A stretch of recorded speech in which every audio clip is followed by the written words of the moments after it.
بسم اللہ الرحمن الرحیم۔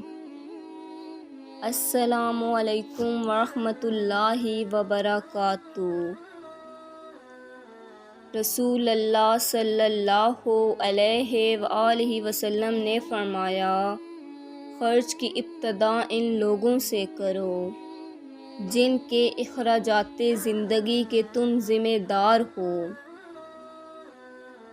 فرمان مصطفیٰ صلی اللہ علیہ وآلہ وسلم، جس کا روزے کی حالت میں انتقال ہوا، اللہ اس کو قیامت کے دن روزوں کا ثواب عطا فرمائے گا۔ حضرت محمد صلی اللہ علیہ وآلہ وسلم، بہت جلد قبول ہونے والی دعا یہ ہے کہ انسان کسی غیر موجود کے لیے غائبانہ دعا کرے۔ رسول اللہ صلی اللہ علیہ وآلہ وسلم نے فرمایا، جو کسی مسلمان کو ایسی جگہ ذلیل کرے گا جہاں اس کی عزت کی جاتی ہے، اللہ اسے ایسی جگہ ذلیل کرے گا جہاں اسے اللہ کی مدد کی ضرورت ہوگی۔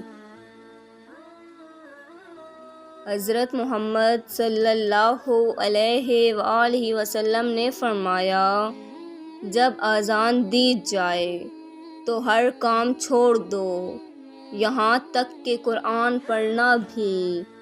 جو شخص اذان کے درمیان بات کرتا ہے تو موت کے وقت اسے کلمہ نصیب نہیں ہوگا، اور اچھی بات بتانا بھی صدقہ ہے۔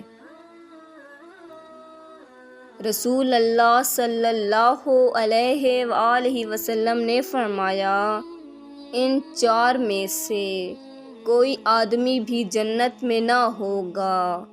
نمبر 1، شراب کا عادی۔